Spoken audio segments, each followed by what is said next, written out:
political, but I'm not going to do political poetry tonight. But I will tell you the news that I just heard. Denmark has set up an ambassador who's going to try to arrange to invite California to join Denmark. So I wish them good Godspeed with that. Some of you have heard this before. This is a recent one about the holidays. Finn Bell challenged us to write something about the holidays, and I refused to write all the standard stuff because it's been done. So I wrote this. It's called These Three Holidays I'll Describe That You Might Spy as You Traipsing There Upon the Earth, Just Wandering By. As holiday season approaches, sometimes in donkey carts, sometimes in coaches, one might spy with your little eye these most splendid seasonal celebrations, not exactly everywhere, but in some nascent stations. The Krampus celebration, which you might spot if you, to mighty Europa, might hop, where a gigantic horned figure you could spot if you were careless and heedless of propriety whenever and wherever you shopped. And just as good little kitties get their rewards for the others, oh yes, for the others, it seems they get the sword. Where Krampus tramps and humps and stomps, where on bad little kitties they end up in the dumps, on them he chomps, this horned figure gets no rest. He finds out with zest, but there the baddies get his best. For just as the good kids get their reward for the others, no doubt you've heard the baddies get theirs at the point of a sword. 'Cause snarling, barreling, Krampus really dares and cares and uses snares. Then, on the other hand, there's the holiday of radishes. On the 23rd of December, you might spy a very special, splendid celebration might meet your eye.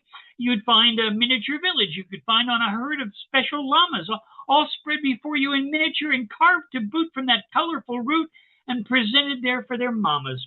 The radish, you might say, had its own special day, but you'd be wrong should you sing that song, for the radish, not the cabbage, has instead its night, that you might as well correct yourself, you silly, get it right.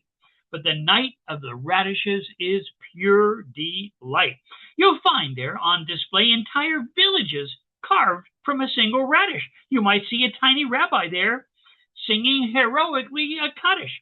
Or you might spot a plot from Hamlet on one side with Juliet on her balcony as her karma collides with that young Romeo, speckled and spotted where he's potted on this so pungent and colorful root.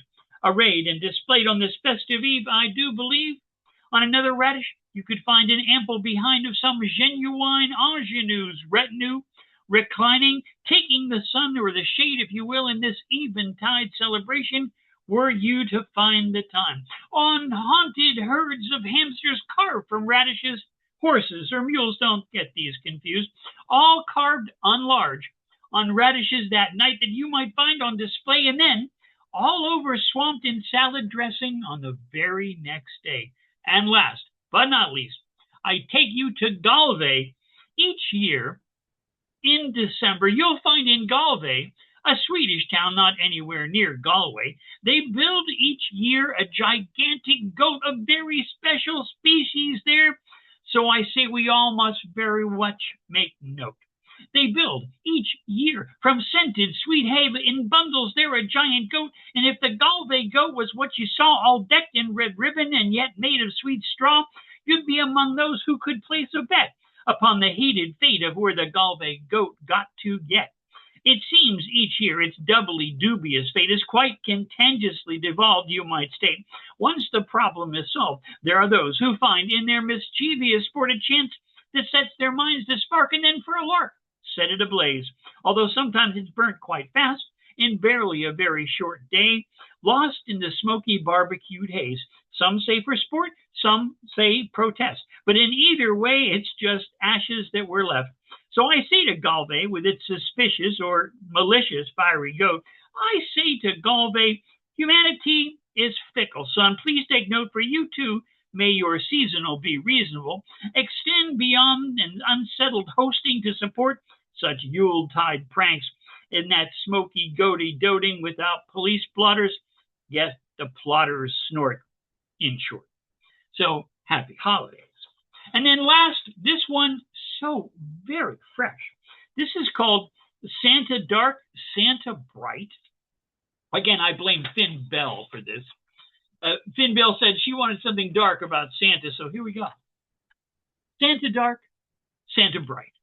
The story, the dark truth behind Santa could all be revealed by his boots in a story as familiar as Achilles' heel, with charming, alarming roots and toots. Well, can you feel? When Achilles was dipped in the river Styx, it was the plan of his mommy invulnerability to fix. She dunked him, she dipped him, she sunk him and slipped him. She did it twice, but she was kind of squeamish. She'd once been scarringly scared by a pack of mice. The problem, however, was she overlooked. While she was dipping her darling, she sort of forgot to look. She dipped him once, she dipped him twice, but unlike our Santa, he didn't turn out so very nice.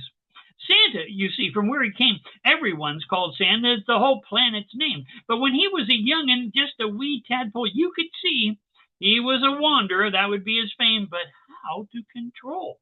They were concerned he'd get complacent, always out running around, so he was marked for replacement. Everyone has a gift. Of this they were sure, but despite all this, all they wanted was to do their best. He was thrust outside the door. This would be his test.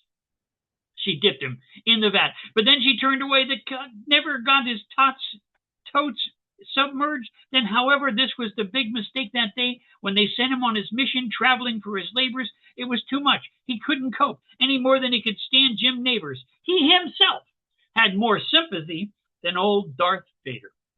But his malaise, you see, was related to gifting. He figured it out on his own one day, just as typical morning mental fog was lifting. Everyone on his home world got gifts nearly every day. But when he came to this world, he decided what would work better was not a frenzy of gifting, not that sort of play, maybe just one litter day each year. And what about that dark and those big old black boots?